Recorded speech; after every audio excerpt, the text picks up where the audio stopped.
Welcome back jujutsu Kaisen season 3 episode number 2। अगर आपने इस पीक एनीमे का लास्ट एपिसोड नहीं देखा तो उसका लिंक नीचे डिस्क्रिप्शन में है। एपिसोड स्टार्ट होता है एक व्हील चेयर पर बैठी लड़की से, जिसके सामने से यूजी चलता हुआ जा रहा है और वो लड़की उसे देख रही है। इसके बाद हम देखते हैं कि यूटा ने यूजी के सीने में अपनी तलवार डालकर उसको खत्म कर दिया था और इस हरकत से एक बार के लिए तो अपने डायमेंशन में बैठा सुकुना भी हैरान हो गया था, लेकिन तभी वो सारी बात समझ जाता है और कोई कदम नहीं उठाता।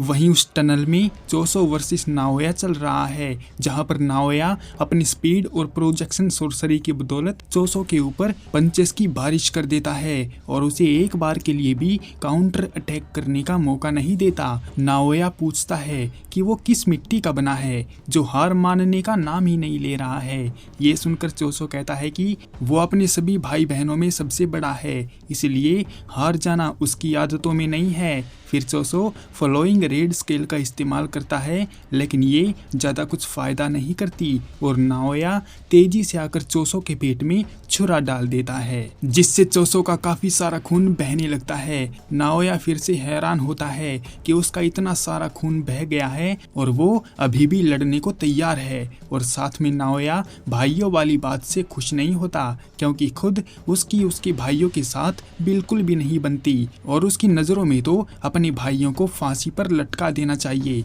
लेकिन चोसो की सोच उससे बिल्कुल अलग है, क्योंकि एक भाई ही है जो मुसीबत के वक्त अपने भाई के साथ खड़ा रहता है, इसलिए उसे अपने भाइयों से नफरत नहीं करनी चाहिए। इसके बाद चोसो एक बड़ी सी खून की नदी उस टनल में लेकर आता है, जिससे बचने के लिए नाओया वहां से भागने लगता है। चोसो अपना इतना सारा खून बहने के बाद भी इसीलिए जिंदा है क्योंकि वो एक स्पेशल ग्रेड का कर्स स्पिरिट है। हालांकि ये एक इंसान के अंदर है, लेकिन इसके बावजूद भी जब तक उसकी पावर खत्म नहीं हो जाती तब तक चोसो अपने खून का जैसे चाहे वैसे इस्तेमाल कर सकता है और इसका उसको कोई डिसएडवांटेज भी नहीं होगा। नाओया लगातार भागे जा रहा है, इसीलिए उसको पकड़ने के लिए चोसो अपने खून का इस्तेमाल करता है और उसको एक जगह पर जमा देता है, यानी फ्रीज कर देता है, और फिर अपने खून की बदौलत उसे घुटनों पर ले आता है। अब भले ही नाओया काफी तेज और अपने बाप की टेक्निक का इस्तेमाल करता हो, लेकिन चोसो भी कम नहीं है,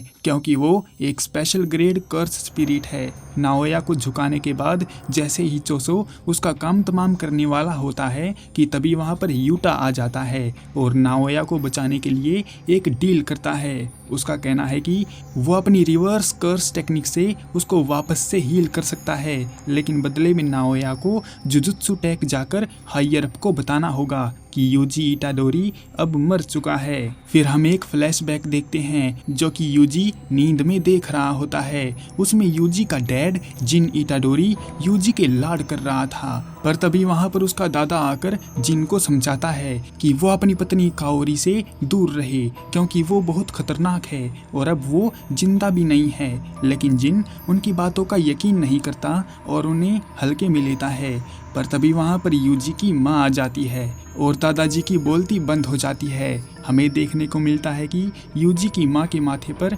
स्टिचेस लगे हुए हैं और मांगा रीडर भली भांति जानते हैं कि ये कौन है। इसके बाद यूजी यूटा की रिवर्स कर्स टेक्निक से होश में आ जाता है, तो वो अपने आप को लेटा हुआ पाता है। उसे खुद को जिंदा देखकर हैरानी होती है, तो पास बैठा यूटा उसको समझाता है कि जो कुछ भी हुआ ये सब एक नाटक था, क्योंकि गोजो सेंसेई उसको अफ्रीका में मिलने आए थे और स्पेशली तौर पर उन्होंने यूजी का ध्यान रखने को बोला था। अब उसे हायर अप से भी पीछा छुड़ाना था, तो उसने बाइंडिंग वाव कर लिया था ताकि उनकी नज़रों में यूजी मर भी जाए और असलियत में जिंदा भी बच जाए, क्योंकि अगर यूटा इस काम को अपने हाथों में नहीं लेता तो कोई दूसरा सोर्सरर आता और यूजी को खत्म कर देता। हालांकि उस वक्त यूटा को गोजो की बातें समझ में नहीं आई थी, लेकिन अब उसको साफ साफ सब कुछ समझ आ गया कि गोजो ऐसा क्यों बोल रहे थे।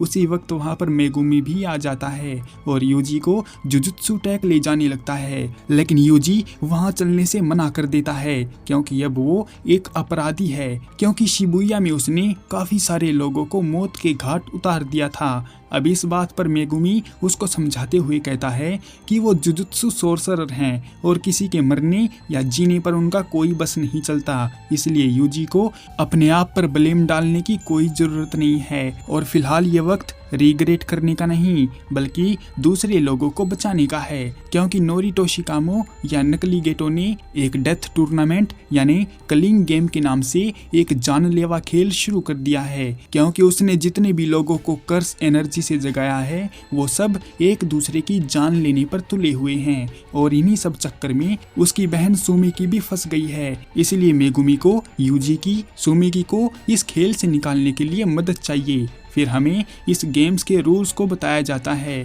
अगर तुम्हें जापानीज आती है तो तुम रीड कर लो, नहीं तो मैं आगे बता ही दूंगा। यूजी का कहना है कि सुकुना मेगुमी को लेकर जरूर कोई खिचड़ी पका रहा है, इसलिए हो सकता है 5 उंगलियां खाने के बाद भी सुकुना उस पर कंट्रोल ना कर पाए और अगर अनफॉर्चुनेटली उसने कब्जा कर लिया तो बेझिझक यूटा यूजी की गर्दन को काट दे। इस बात के लिए यूटा मान जाता है और मेगुमी आगे का प्लान बताते हुए कहता है कि अब उन्हें जुजुत्सु टेक जाकर मास्टर टेंगन से मिलना होगा और गोजो सेंसेई को कैसे छुड़ाना है इस बारे में बात करनी होगी।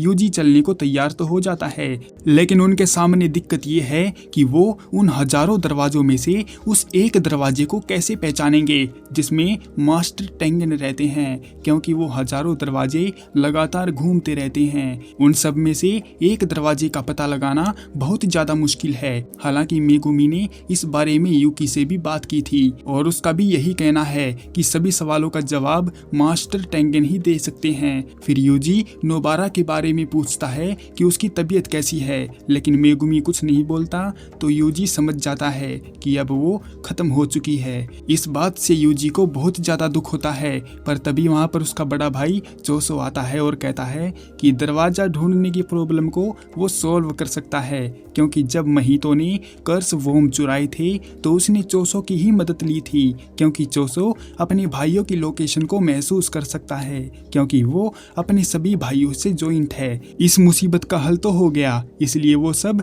जुजुत्सु हाई चले जाते हैं जहाँ पर यूकी माकी के साथ बैठी हुई थी और उसने अपनी रिवर्स कर्स टेक्निक से उसको हील भी कर दिया था, लेकिन जलने के निशान अभी भी उसकी बॉडी पर मौजूद थे। लेकिन अब माकी पहले जैसी नहीं थी, वो फीमेल तोजी बन गई है, यानी कि अब उसके सामने कोई भी आ जाएगा तो वो उसकी माँ बहन एक कर देगी। फिर चोसो सबके सामने आता है और प्लान बताता है कि वो उनकी मदद कर सकता है। हालांकि उन सबको खुशी होती है कि एक डेथ पेंटिंग स्पिरिट उनकी मदद के लिए तैयार है, लेकिन उनको ये बात समझ नहीं आती कि आखिर ये बंदा है कौन, जिसके जवाब में यूजी कहता है कि फिलहाल के लिए ये उसका बड़ा भाई है। इतना सुनते ही चोसो खुशी के मारे उछल पड़ता है, क्योंकि पहली बार यूजी ने उसको अपना बड़ा भाई बोला था। इसके बाद वो चोसो की मदद से उस दरवाजे तक पहुंच जाते हैं और अंदर जाने लगते हैं। फिर वही गलियारा आता है जहां पर खून के धब्बे पड़े हुए थे। वो लोग समझे नहीं कि आखिर इतना सारा खून यहाँ पर आया कैसे, तो यूकी बताती है कि ये 12 साल पहले की हरकत है, क्योंकि यहाँ पर एक डिजास्टर बंदा आया था जिसने सब कुछ खत्म कर दिया था और इसी वजह से जो हालात बने हुए हैं वो उस बंदे की ही देन है। और वो बंदा कौन है ये मुझे तुम लोग बताओगे। फिर वो सभी लोग चलते चलते एक ऐसी जगह पर पहुंच जाते हैं जो बिल्कुल ही ब्लैंक थी। वहां पर किसी भी चीज का नाम और निशान भी नहीं था। यूकी समझ गई कि टेंगन उसको एक्सेप्ट नहीं कर रहा है, शायद वो रूठा हुआ है। इस पर सभी का कहना है कि वो यहाँ पर डटकर और ज्यादा टाइम बर्बाद नहीं कर सकते, इसलिए सबको वहां से चलना चाहिए। और जैसे ही वो सब लोग वहां से जाने लगते हैं तो पीछे से मास्टर टेंगन की आवाज आती है जो सब लोगों को एक एक करके उनका नाम लेकर पुकारते हैं। फिलहाल के लिए इस एपिसोड को यहीं पर एंड करते हैं। आखिर मास्टर टेंगन यूकी को भाव क्यों नहीं दे रहा था और जिन सवालों का जवाब उन लोगों को चाहिए, क्या सच में मास्टर के पास उनके जवाब है भी या नहीं, वो हम नेक्स्ट एपिसोड में देखेंगे। तब तक के लिए सायोनारा।